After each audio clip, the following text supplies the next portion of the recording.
Lesson 4.1, dividing multiples of 10 and 100. Sorry for how late this is, guys. As you know, I was gone today, so I had to wait until Austin went to bed to be able to film this video. And as you'll see soon, I'm not at school, so sorry about this too. Once again, we're going to always start with our vocabulary. So let's go up the chain to vocabulary, and let's look at some of these words. The first one I want to show you is dividend. Dividend is the number you are breaking apart. So you can see what color it is. It's written in pink right now. If I have the problem 56 divided by 7 equals 8, 56 is my dividend. I'm going to take that number and I'm breaking it apart. The next term is here in green. It's divisor. The divisor is the number of groups you are dividing it into. So let's look at this. My 56, I'm breaking it up into groups, into 7 different groups. And each group will have 8 in it. The last word I want to show you is quotient. That's just the answer, guys. That's all you need to know is the quotient is what we call the answer to a division problem. Alright, let's focus back to here, our center, dividing multiples of 10 and 100. Before we can do that, before we learn how to do the division, let's find out what division is. What is division? It's breaking a number into smaller groups. So this is what I was thinking. If we had a huge group of 22 kids that wanted to play football, well, you know we need 2 different teams. So we would take those kids and break them apart, not literally, but figuratively, into 2 different groups. So I have this one would go over here and turn green. This one would come over here and turn pink. I would keep doing that until all 22 of these had 11 green and 11 pink. So you can see 1, 2, 3, 4, 5, 6, 7, 8, 9, 10, 11, 12, 11. Get rid of those. And then we have 1, 2, 3, 4, 5, 6, 7, 8, 9, 10, and 11. And they'd come over here.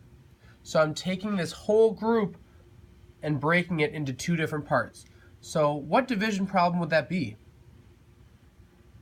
Right, it would be 22 divided by 2, and I would have 11 on each team.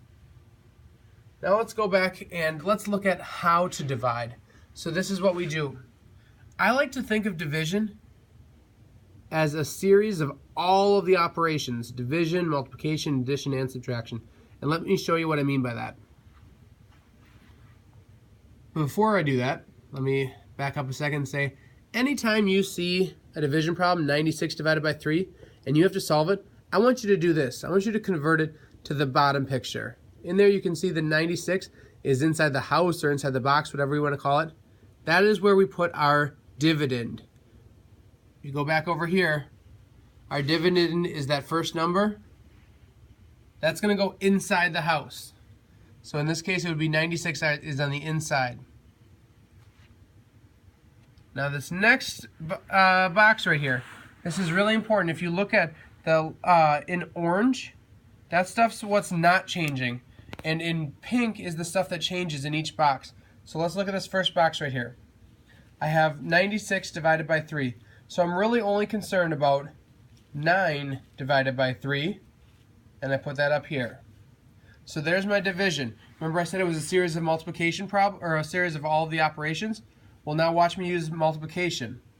Step 2 is I take 3 times 3 and I get 9.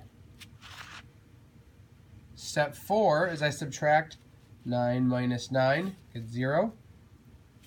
And this is kind of a weak use of addition, but then I'm adding this 6 down. I'm carrying this 6 down here.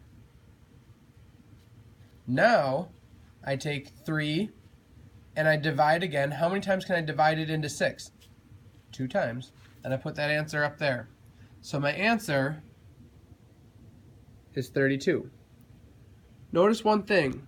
When I'm working with the 9 right here, my answer of 3 is directly above it. And when I did 3 times 3, 9 went right there. Everything stayed in a line. When I was working over here, everything was all lined up. It's really important that you line up your place value Otherwise, you're going to get way off. All right, now that you've seen how to do it, let's do some practice.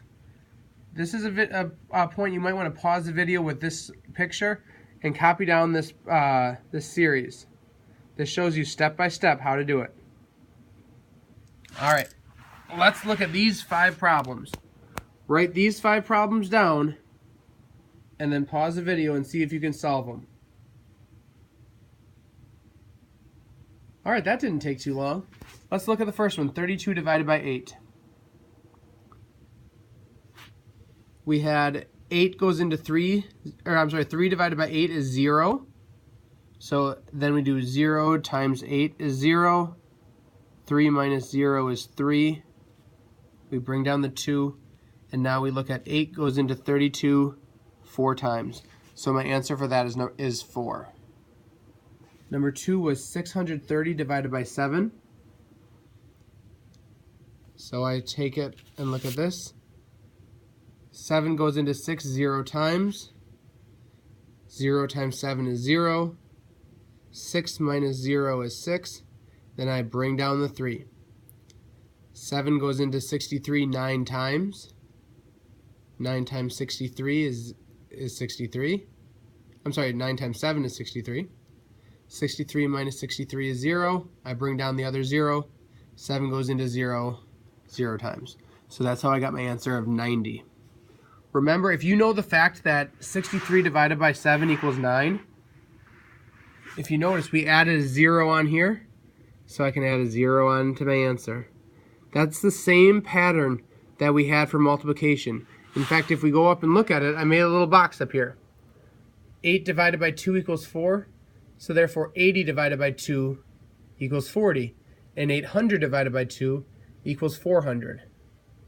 Notice how if I added a 0 to the dividend, I added a 0 to the quotient too. Number 3, 84 divided by 4. I get an answer of 21.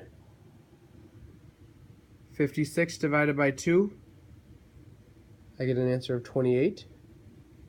And the last one, 145 divided by 5. I get an answer of 29. Now, I know we went through this kind of quickly because this is a pretty difficult skill. If you have any questions about how to do this, please make sure you're joining my small groups. I'll see you tomorrow.